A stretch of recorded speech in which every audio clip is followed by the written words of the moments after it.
اور قرآن پاک لا کر کے جنید بغدادی کے سامنے رکھا اور کہا اے جنید کیا یہ میرے نبی کی تصویر نہیں ہے؟ آنکھیں دیکھنا ہو تو پڑھو ما زاغ البصر وما طغى، چہرہ دیکھنا ہو تو پڑھو والضحى واللیل اذا سجى، ہاتھ دیکھنا ہو تو پڑھو وما رمیت اذ رمیت ولکن اللہ رمی، اگر قدم دیکھنا ہو تو پڑھو لا اقسم بهذا البلد وانت حل بهذا البلد، اگر سینہ دیکھنا ہو تو پڑھو الم نشرح لك صدرك ووضعنا عنك وزرك، اگر اس نبی کی گفتار دیکھنا ہو پڑھو وما ينطق عن الهوى ان هو الا وحي يوحى، اس محبوب کی عطائیں دیکھنا ہو تو پڑھو انا اعطینا کل کا نعرہ تکبیر۔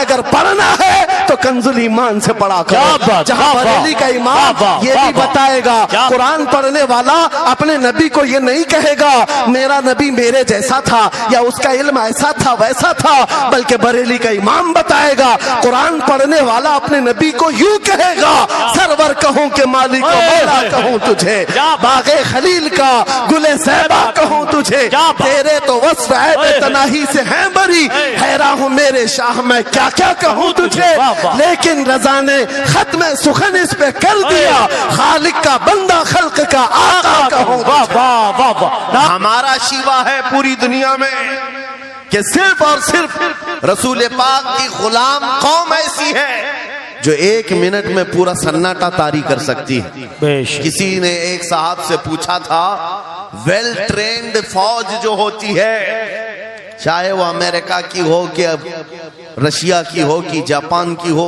چائنا کی ہو، ان سے پوچھا گیا کہ اگر 10,000 فوج کو صفوں میں کھڑا کرنا ہو اور ان کو ریڈی کرنا ہو تو آپ کو کتنا ٹائم لگے گا؟ کسی کے بارے میں کہا کہ امریکی فوج کے لیے ہمیں 4 گھنٹے لگ جائیں گے، ہم ترتیب دے دیں گے۔ رشین فوج کے لیے 3 گھنٹے لگ جائیں گے، چائنیز اور ایکٹیو ہیں 2 گھنٹے میں اپنی صفیں ترتیب کر لیں گے۔ اس مسلمان دانشور نے کہا اللہ کا کروڑوں احسان ہے 1,00,000 سے زیادہ کا مجمع ہوتا ہے حرم کعبہ میں بھی اور حرم رسول میں بھی، امام صرف 1 منٹ میں کہتا ہے صفیں درست کر لو، کسی کو ڈنڈا مارنے کی ضرورت نہیں، سب کی صفیں خود درست ہوتی ہیں۔ یہ قوم ہے جو اپنی صفیں خود درست کرتی ہے۔ مسجدوں میں جمعہ میں عیدگاہ میں جا کر کوئی لکڑی لے کر نہیں پھرتا کہ اپنی اپنی صفیں درست کر لو، ہر ایک کو اتنا شعور ہے کہ اپنی صفیں کیسے درست کی جاتی ہیں۔ جب آپ کو اللہ تعالیٰ نے یہ نعمت عطا کی ہے مسجدوں میں صفیں درست کر سکتے ہیں 1 منٹ کے اندر، عیدگاہ میں 1 منٹ میں ہماری صف درست ہو سکتی ہے۔ اے نوجوانوں دنیا کو یہ بتاؤ صرف مسجد اور عیدگاہ نہیں، دنیا کے ہر میدان میں ہم اپنی صفیں درست کر سکتے ہیں، سبحان اللہ، ہر میدان میں ہماری صف درست ہو سکتی ہے۔ یہ اللہ کی طرف سے دی ہوئی بہت بڑی نعمت ہے۔ بس اب مجمع جو خاموش ہے اور متوجہ ہے، اب میری بات کو آگے میں بڑھاتا ہوں، توجہ سے سنیں۔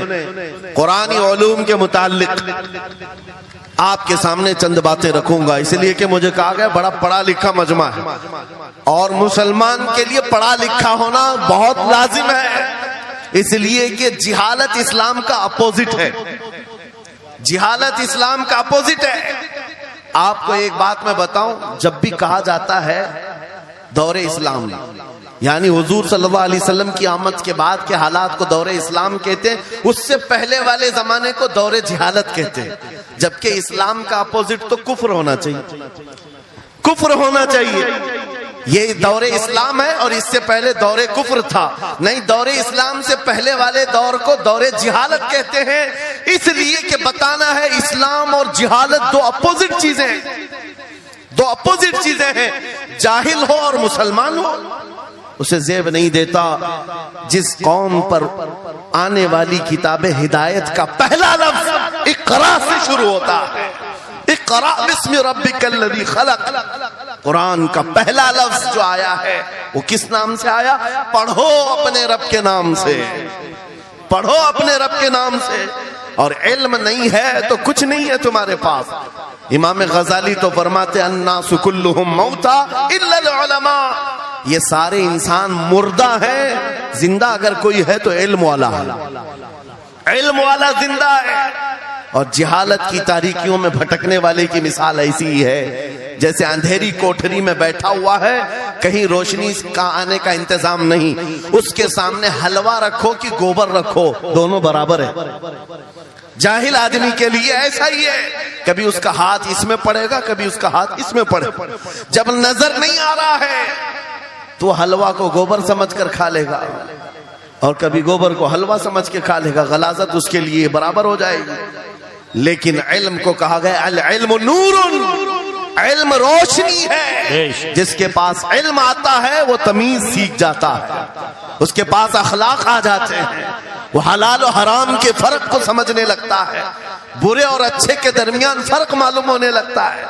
اسی لیے میرے عزیزو، مجھے بڑا گرو ہے اور فخر ہے، ہماری ہی خانقاہ سے یہ آواز آتی ہے، آدھی روٹی کھائیں گے اور بچوں کو پڑھائیں گے۔ بے شک، کیوں؟ بے شک۔ اس عظیم خانقاہ سے یہ آواز دی گئی، کیوں؟ صرف اس لیے نہیں کہ تم بڑے ہو کر کے ڈاکٹر بنو گے، انجینئر بنو گے۔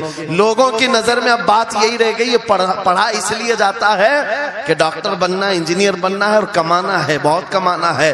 علم جو ہے آج کمرشل بنا لیا گیا۔ علم اس لیے نہیں، علم اس لیے حاصل کیا جاتا ہے کہ بندہ خدا کو پہچانے، کیا بات، بے شک، بندہ اپنی حقیقت کو پہچانے، بے شک۔ زندگی گزارنے کے اسلوب اسے معلوم ہو جائے۔ علم اس لیے سکھایا جاتا ہے۔ بہت سارے لوگ صرف نوکری کے لیے سمجھتے ہیں کہ علم حاصل کرنا چاہیے، نوکری کے لیے نہیں، اپنے اخلاق کو بلند کرنے کے لیے علم آنا بہت ضروری ہے۔ میرے عزیزوں، قرآن عظیم وہ ہدایت کی کتاب تمہارے پاس آئی، اس قوم کے لیے المیہ نہیں ہے تو اور کیا ہے، جو کتاب علوم کا ذخیرہ ہے۔ آج دنیا اس کتاب پر ریسرچ کر کر کے نئے علم و فنون حاصل کر رہی ہے، اس کتاب کو تو ہم مردوں پر پڑھنے کے لیے رکھے ہیں۔ وہ قرآن عظیم جو ہدایت کی کتاب اور سارے علوم کا سر چشمہ ہے، اس کتاب کو کہاں پڑھتے ہیں؟ میتوں پر۔ کسی کا انتقال ہو گیا تو تیجے میں پڑھیں گے، چہلم میں پڑھیں گے، نویں میں، 20ویں میں پڑھیں گے۔ وہ ایصال ثواب کے لیے صرف رکھا گیا، اور اس سے تھوڑا آگے بڑھ گئے تو قسم کھانے کے لیے قرآن۔ آؤ چلو ہم قسم کھاتے قرآن پہ ہاتھ رکھ کر کے، قرآن پہ ہاتھ رکھ کے۔ میاں کیا قرآن قسم کھانے کی کتاب ہے؟ قرآن کی وہ آیت میں نے سب سے پہلے پڑھی، اللہ فرماتا ذالک الکتاب لا ریب فیہ، یہ وہ کتاب ہے جس میں شک کی گنجائش نہیں، اور یہ ہدایت ہے پرہیزگاروں کے لیے۔ اور قرآن میں 3 جگہ یہ لفظ آیا ہے، ہدی للناس، ہدی للمؤمنین، ہدی للمتقین۔ یہ سارے انسانوں کے لیے بھی ہدایت ہے، یہ سارے ایمان والوں کے لیے بھی ہدایت ہے، اور پرہیزگاروں کے لیے بھی ہدایت ہے۔ سب ہدایت الگ الگ انداز سے حاصل کرتے ہیں۔ بارش ایک ہی ہے برسنے والی، زمینیں الگ الگ ہیں۔ بہت نرم زمین ہو تو وہ زمین بارش سے فائدہ زیادہ اٹھاتی ہے، اور تھوڑی سی اوبڑ کھابڑ زمین ہو تو وہاں سے فائدہ کم آتا ہے۔ بارش ایک ہی ہے، قرآن بارش ہدایت ہے، جس کے دل کی زمین جتنی نرم ہوگی اتنا وہ اس سے ہدایت اٹھائے، سبحان اللہ، بے شک، اتنا اس سے فائدہ اٹھائے گا۔ اور آج حالات یہ ہیں، اے نوجوانوں اپنے دل پر ہاتھ رکھ کر کے بتاؤ، قرآن کتنے لوگوں نے پڑھا ہے؟ قرآن کتنے لوگوں نے پڑھا؟ میں ہاتھ نہیں اٹھواتا، کسی بھی بات پر ہاتھ مت اٹھایا کرو، نہ ہی جھوٹے ہاتھ اٹھانا ہے، نہ سچے ہاتھ اٹھانا ہے، نہ ہی کسی اور کو شرمندہ کرنا ہے۔ اپنے دل پہ ہاتھ رکھ کر کے بتاؤ قرآن کتنی مرتبہ پڑھ لیا؟ کیونکہ قرآن پاک بہت سارے لوگ یہ سمجھتے ہیں مدرسے میں بچپن میں ایک بار پڑھ لیا تو اس کا ہدیہ ہو گیا، ختم ہو گیا ہے، اب اس کے بعد پھر ہماری میت پہ ہی پڑھا جائے گا۔ اسی لیے تو قرآن کے علوم سے ناواقف ہو گئے۔ ارے سمجھنا تو دور کی بات، دیکھ کر کے پڑھنا بھی مشکل ہے۔ آج لوگوں کا دیکھ کر پڑھنا مشکل ہو گیا قرآن۔ تمہارے پاس بہت ساری کتابیں نہیں ہیں، بہت سارے گرنتھ نہیں، بہت سارے وید نہیں ہیں جن کا شمار ہی نہیں ہے۔ تمہارے پاس اونلی ون، ایک کتاب قرآن پاک، ایسی محفوظ کتاب جس کے بارے میں اللہ تعالیٰ خود فرماتا ہے سورہ قمر میں، وَلَقَدْ يَسَّرْنَا الْقُرْآنَ لِلذِّكْرِ فَهَلْ مِن مُدَّكِرٍ، ہم نے قرآن کو یاد کرنے کے لیے آسان بنایا ہے کوئی یاد کرنے والا؟ 4 بار یہ آیت اللہ تعالیٰ فرماتا ہے کوئی یاد کرنے والا؟ اللہ جب فرما رہا ہے قرآن آسان ہے تو کون کہتا ہے یہ مشکل ہے؟ ہم نے خود اپنے ہاتھوں تباہی کو دعوت دی ہے۔ درس قرآن کو اگر ہم نے نہ بھلایا ہوتا، یہ زمانے نے زمانہ نہ دکھایا ہوتا، وہ زمانے میں معزز تھے۔ مسلمان ہو کر آج ہم خار ہوئے ہیں، تاریخ قرآن ہو کر آج ہم چھوڑے بیٹھے ہوئے ہیں۔ قرآن عظیم کو چھوڑ کر بیٹھنا کتنی بڑی گمراہی ہے۔ آج حالات ایسے آ گئے کہ قرآن کو بدلنے کی باتیں ہونے لگ گئی۔ کیوں؟ تم اٹھاتے ہی نہیں۔ 26 آیتیں نکال دو، 25 آیتیں نکال دو، اس میں یہ باتیں، اس میں وہ باتیں ہیں۔ مسلمان کو تو پتہ بھی نہیں ہے کون سی آیتوں کے بارے میں یہ واویلا مچایا جا رہا ہے۔ ارے تم پڑھو، تمہارے لیے قرآن آیا ہے۔ یہ جتنی بھی کانفرنسیں ہیں، میں سمجھتا ہوں اس کے بدلے ہر جگہ صبح و شام قرآن پڑھنے اور پڑھانے کا انتظام ہو جائے۔ اس طرح کے ہزاروں جلسوں سے وہ افضل ہے۔ بے شک کیونکہ یہ میں نہیں کہہ رہا ہوں، میرے آقا فرماتے ہیں خیرکم من تعلم القرآن وعلمہ، تم میں سے سب سے بہترین آدمی وہ ہے جو قرآن سیکھے اور دوسرے کو سکھائے۔ بے شک بے شک، سب سے بہترین آدمی وہ ہے قرآن کو سیکھے اور دوسرے کو سکھائے۔ آج نوجوانوں کے اندر ایک بڑی تعداد مجھے دیکھنے کو ملتی ہے، ان کو چھوٹی چھوٹی صورتیں بھی نہیں معلوم، قرآن دیکھ کر کے پڑھنا بھی نہیں آتا۔ بچپن میں ہمارے ماں باپ نے ہم کو سینے سے لگا کر کے قرآن مدرسہ بھیجنے کی عادت ڈالی تھی، اور جب اسکول جاتے تھے تو بستہ پیچھے لگا کے جاتے تھے۔ پتا ہوگا، اسکول جاتے ہیں تو بستہ پیچھے رکھ کے جاتے ہیں، اور قرآن پڑھنے کے لیے جاتے ہیں تو سینے سے لگا کے جاتے ہیں۔ یہ ہمیشہ سے ایک ریت رواج چلا، بزرگوں کا ڈالا ہوا کہ بیٹا قرآن ہمیشہ آگے ہوگا، لیکن شعور آنے کے بعد تم نے قرآن کو پیچھے ڈال دیا، پیچھے کو آگے کر دیا۔ کوئی علم ایسا نہیں جو قرآن میں موجود نہیں، کوئی علم ایسا نہیں۔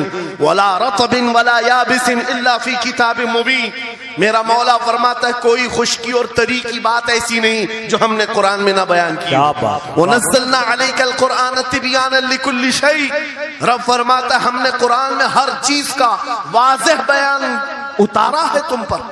اور سیدنا عبداللہ ابن عباس، مفسرین کے سردار، رسول پاک صلی اللہ تعالی علیہ وسلم کے چچیرے بھائی حضرت عبداللہ بن عباس کہتے ہیں لو ضاع لی عقال بعیر لوجدته فی کتاب اللہ، کہتے ہیں اگر میرے اونٹ کی نکیل کی رسی بھی گم ہو جائے میں اس کو کتاب اللہ قرآن میں ڈھونڈ لوں گا۔ کیا بات، واہ واہ واہ واہ، میں اس کو قرآن میں ڈھونڈ لوں گا۔ ان کے پاس علوم قرآن تھے، اور آپ کیا سمجھتے ہیں قرآن میں کیا نہیں ہے؟ سائنس کی وہ ایجادات کو اگر آپ لے کر کے بیٹھے، میں نے اپنا پورا بیان ریکارڈ کیا ہے 2 سال قبل ہی، یہاں وقت کی قلت ہے، میں آپ کے سامنے عرض کرتا ہوں 16ویں صدی کے بعد یا 18ویں صدی کے بعد سائنس کی ترقیات نے اپنا پیر جمانا شروع کیا ہے اس روئے زمین پر، جبکہ میرے مصطفیٰ کریم صلی اللہ تعالی علیہ وسلم کی زبان اقدس سے نکلے ہوئے کلمات جو قرآن میں موجود ہیں، اٹھاؤ اور میں بتاتا ہوں ہر چیز کا علم قرآن میں موجود ہے۔ جب کوئی سونوگرافی کا انتظام نہیں تھا، نہ سی ٹی اسکین ہو سکتا تھا، نہ ایکس رے کا کوئی علم کسی کے پاس تھا، اس وقت قرآن کہہ رہا ہے ایمبریالوجی کے بارے میں۔ کیا بات، ایمبریالوجی کیا ہے؟ بچہ پیدا ہونے کی جو اس کے نشو نما کی جو مدت ہوتی ہے، کس طرح پیٹ میں بچے کی تخلیق ہوتی ہے، قرآن میں مولا فرماتا ہے ثم جعلناه نطفة في قرار مكين ثم خلقنا النطفة علقة فخلقنا العلقة مضغة فخلقنا المضغة عظاما فكسونا العظام لحما ثم انشأناه خلقا آخر فتبارك الله احسن الخالقين۔ مولا فرماتا ہے ہم نے نطفے سے علقہ بنایا۔ نطفہ کیا ہے؟ سپم کا وہ ایک قطرہ جو مرد کے ذریعے سے عورت کے رحم میں جاتا ہے، اس کے بچے کی تھیلی میں جاتا ہے، ایک نطفہ، ایک بوند، جس کو نطفہ کہا گیا ہے۔ مولا فرماتا ہے ہم نے نطفے سے علقہ بنایا۔ علقہ کس کو کہتے ہیں؟ سائنس میں پڑھنے والے اگر اسٹوڈنٹس ہوں تو سمجھ جائیں گے، اگر کوئی میڈیکل سائنس کا کوئی اسٹوڈنٹ ہے تو اسے معلوم ہونا چاہیے ایمبریالوجی میں چپچپا ہوا چنگم جو ہوتا ہے اس کو علقہ کہتے ہیں عربی میں، اور آج سائنس یہ کہتی ہے کہ پہلے باپ کے نطفے کے ایک قطرے سے ایک چھوٹا سا خون کا ٹکڑا بنتا ہے جو چپچپا ہوتا ہے، پھر اس کے بعد ایک گوشت کا ٹکڑا ہوتا ہے، پھر اس کے بعد اس میں ہڈیاں بنتی ہیں، پھر اس کے بعد اس پر چمڑیاں آتی ہیں، پھر اس کے بعد اس کی آنکھیں، ساری چیزیں بن جاتی ہیں۔ یہ پروسیس ہے 9 مہینے ماں کے پیٹ میں، اور ہر ایک کے ویکس گنے ہوئے ہیں۔ فرسٹ ویک میں کیا ہوتا ہے، سیکنڈ ویک میں کیا ہوتا ہے، تھرڈ ویک میں کیا ہوتا ہے، ایمبریولوجی کا پورا علم ہے۔ سائنس آج 21ویں صدی میں اس ایمبریولوجی کو تمہارے سامنے لا رہی ہے۔ عربوں کے اس دور کی بات کر رہا ہوں جہاں لوگوں کو گھر بنانے کا علم نہیں تھا، اور قرآن ماں کے پیٹ میں پیدا ہونے والے بچے کی تخلیقات بیان کر رہا ہے۔ نعرہ تکبیر، نعرہ رسالت، فیضان قرآن مقدس، فیضان شیخ المشائخ، نعرہ تکبیر، نعرہ رسالت۔ واہ واہ، مشہور سائنسدان ہے فرینک پریس نام سے، جس نے یہ تھیوری دنیا کو بتائی کہ ارضیات، زمین کے اندر جو وسعت ہو رہی ہے، اور اس کے بعد اس نے کہا تھا، فرینک پریس نام کا انگریز مورخ اور انگریز سائنسدان نے کہتا ہے زمین جو ہے پانی کے اوپر ہے، اور ایسے ہی پانی کے اوپر کوئی چادر بچھا دی جائے تو کبھی چادر ادھر ہو سکتی، کبھی ادھر ہو سکتی ہے۔ اس چادر کو مضبوط رکھنے کے لیے اس پر پہاڑوں کا ہونا بہت ضروری ہے۔ یہ 19ویں صدی میں فرینک پریس کہہ رہا ہے، اور میرا مولا قرآن میں فرماتا ہے، اللہ تعالیٰ فرماتا ہے والجبال اوتادا، ہم نے پہاڑوں کو میخ بنا کر کے زمین پر گاڑا، کیا بات، واہ واہ، بے شک بے کہ شک۔ زمین کو ہلنے نہیں دیتے پہاڑ۔ ارضیات کا علم، آسٹرونومی کے بارے میں، آسٹرولوجی کے بارے میں قرآن میں موجود علوم آپ پڑھو۔ زولوجی کے بارے میں، جانوروں کے علوم کے بارے میں قرآن میں پڑھو۔ رب تعالیٰ پرندوں کے ان اشکال کے بارے میں بیان فرما رہا ہے، یہ جھنڈ کے جھنڈ جاتے ہیں، جماعت کی جماعت ہوتی ہیں۔ چونٹیوں کے بارے میں پوری سورہ موجود ہے، ان کے کھانا تقسیم کرنے کا طریقہ کیا ہے، ان کے ایک دوسرے کو پکارنے کا طریقہ کیا ہے، ان میں جب ایک چونٹی مر جاتی ہے تو اس کو دفنانے کا طریقہ کیا ہے۔ یہ کون بیان کر رہا ہے؟ یہ قرآن بیان کر رہا ہے، قرآن پاک بیان کر رہا ہے۔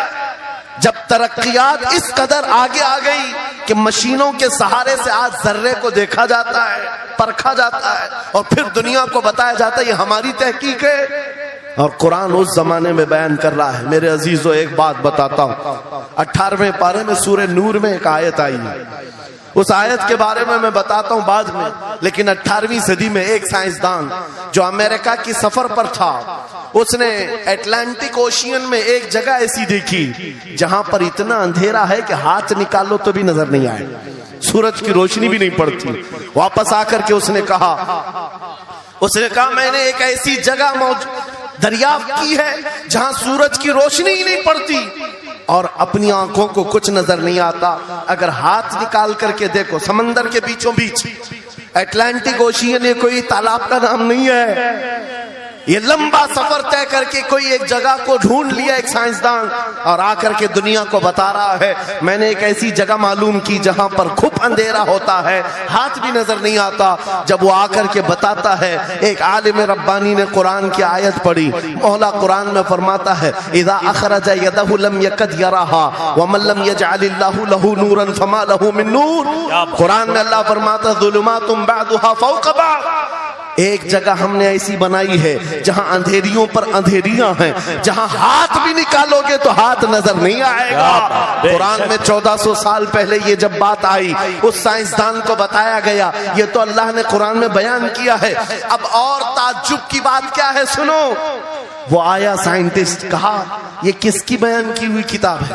کہا محمد رسول اللہ کی، مکہ میں پیدا ہوئے، مدینے میں زندگی گزاری، عقید دین کی۔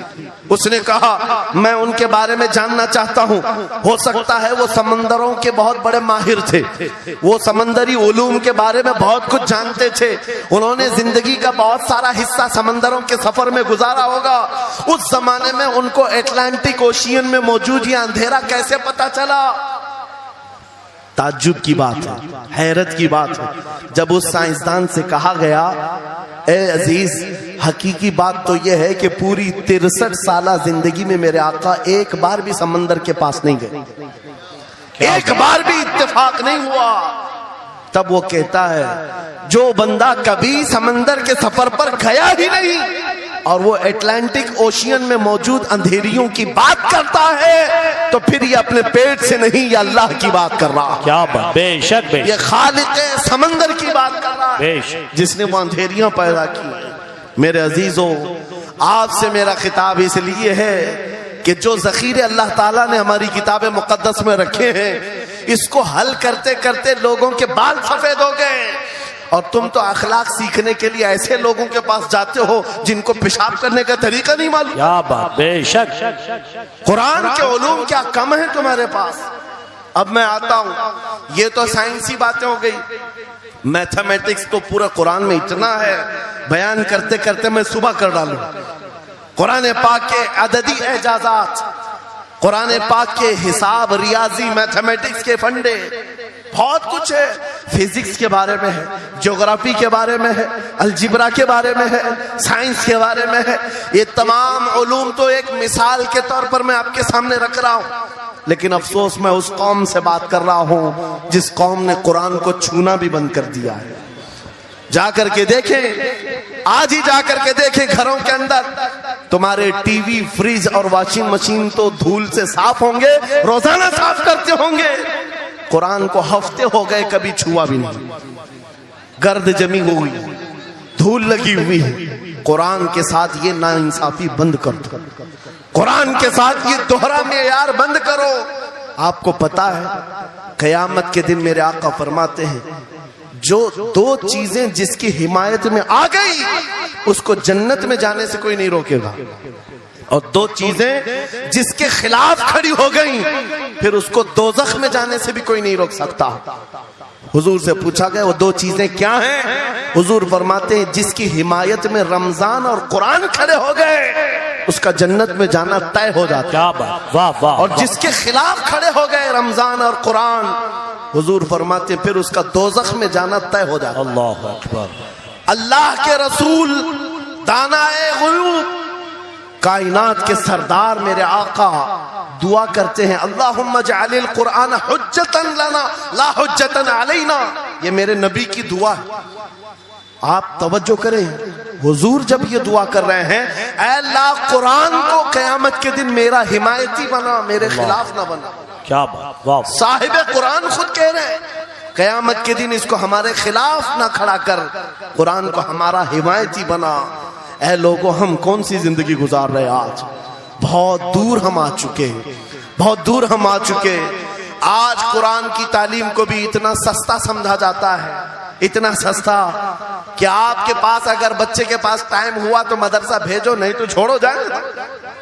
مدرسوں میں آنے والے وہ بچے جن کی ناک بہ رہی ہو، کپڑے ڈھنگ کے نہ ہو، قاری صاحب اور حافظ صاحب خود ہی اس کو صاف بھی کریں، خود ہی پڑھا کر کے بھی بھیجے. کیا تم اپنے وقت کی مشہور کانوینٹ اسکول میں بھی اسی طرح اپنے بچوں کو بھیجتے ہو؟ وہاں پر غیر حاضری سے کتنا ڈرتے ہو، اپنی چھٹیاں ترک کر دیتے ہو، رشتہ داروں سے ملنا بند کر دیتے ہو. نہیں، بچے کی اسکول چھوٹ سکتی ہے، لیکن قرآن کے ساتھ کیسا دوہرا سلوک ہے، قرآن کے ساتھ کیسا معیار ہے.